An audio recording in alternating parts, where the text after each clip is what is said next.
సరే సిద్దిపేట విషయానికి వస్తే రీసెంట్ గా మీ సిద్దిపేటలో శృతి ఫోక్ సింగర్ అమ్మాయి చనిపోవడం జరిగింది. సో ఎట్లా మీకు పరిచయమే ఉంటుంది మీ ఊరు అమ్మాయి. సో ఎట్లా జరిగిందంటే ఈ ఇష్యూ గురించి మీరు ఏమనుకుంటున్నారు? చెల్లెమ్మ చనిపోవడం అయితే నాకు బాధ అనిపిస్తుంది. ఎందుకంటే ఎంతో మంచి ఉన్నతమైన లక్ష్యాలను ఇంకా కొన్ని మైల్ స్టోన్స్ చాలా శిఖరాలను చెల్లెమ్మ చేరుకునేది ఉండే. ఒక ఫోక్ సింగర్గా తనైన టాలెంట్ ప్రూవ్ చేసుకుంది, సాంగ్స్ మంచిగా వాడేది. కానీ చాలా మంది కూడా ఎంతో అంటే కన్నీటి పర్యంతం అవుతుంది మేడం. చెల్లెమ్మ నాకు కూడా బాధ అనిపిస్తుంది. అంటే ఒక ఉద్వేగానికి లోనవుతున్నా, మన మధ్య లేదు చెల్లి అని చెప్పుకోవడం గురించి. కాకపోతే ఏంటంటే ఇక వాళ్ళ గ్రామస్తులు కూడా చెప్తున్నారు అని విన్నా. ఏంటంటే అనుమానాలు వ్యక్తమవుతున్నాయి, పెళ్లి చేసుకున్న వాడే హత్య చేసిందేమో అని అనుమానాలు వ్యక్తమవుతున్నాయి అని అంటున్నారు.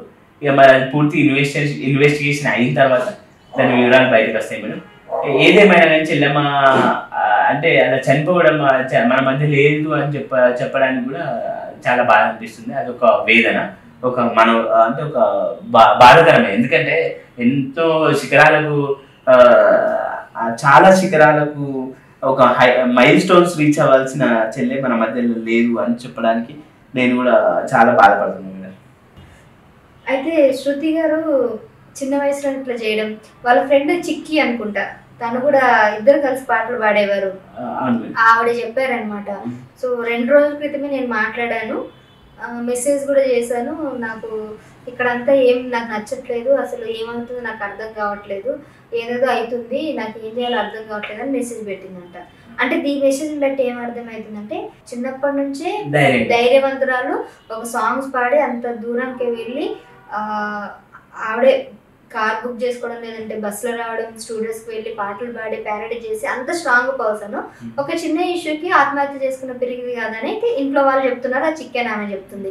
ఈ మెసేజ్ని బట్టి చూస్తుంటే అక్కడ ఏదో సంథింగ్ ఫిషింగ్ ఏదో జరిగిందని అంటున్నారు. సో ఏమంటారు?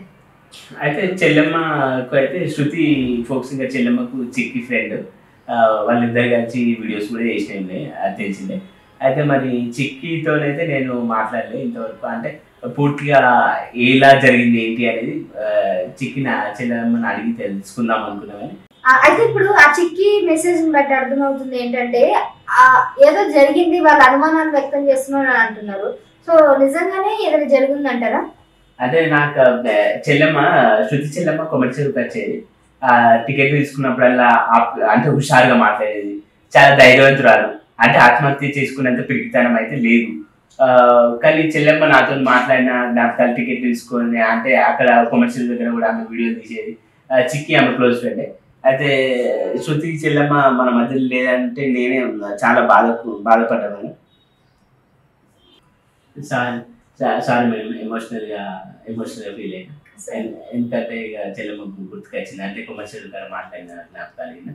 అయితే ఇంకో విషయం ఏంటంటే ఆమె చేసుకున్న అబ్బాయి కూడా వాస్తవం చెప్పాలంటే ఏ తప్పు లేకుండా ఏది ఉన్నా డైరెక్ట్ వచ్చి మీడియా ముందు వచ్చి మాట్లాడి తన సమస్య అంటే తను ఏం జరిగిందని చెప్పాలి కదా, ఇంకా మీడియా ముందుకు రావట్లేదు. వీలైతే నేను కూడా వెళ్ళి ఒకసారి చిక్కితో మాట్లాడే ప్రయత్నం చేస్తా, అసలు ఏం జరిగిందో కూడా తెలుసుకోవాలని ప్రయత్నం చేస్తా. ఒకసారి వీలైతే కలుద్దాం, మాట్లాడదామని అనుకునే లోపే ఇంత విషాద సంఘటన జరిగింది. సో ఇక్కడ సిద్దిపేట గురించి కాకపోతే తనని చేసుకున్న ఆయన అబ్బాయి అయితే మీడియా ముందుకు వచ్చి ఏంటి అనేది అయితే చెప్పేది ఉండే. అది అంటే వాళ్ళ గ్రామస్తులు కొన్ని అనుమానాలు వ్యక్తం చేసి మరి అసలు జరిగిన సంగతి ఏంటి ఇంకా తెలియరాలేదు. తను కూడా మీడియా ముందుకు వచ్చి కొన్ని మాటలు చెప్తే అసలు ఏంటి, ఎలా జరిగింది అనే కొన్ని విషయాలు చెప్తే బాగుంటుంది నేను అనుకుంటున్నాను. సబ్స్క్రైబ్ చేయండి.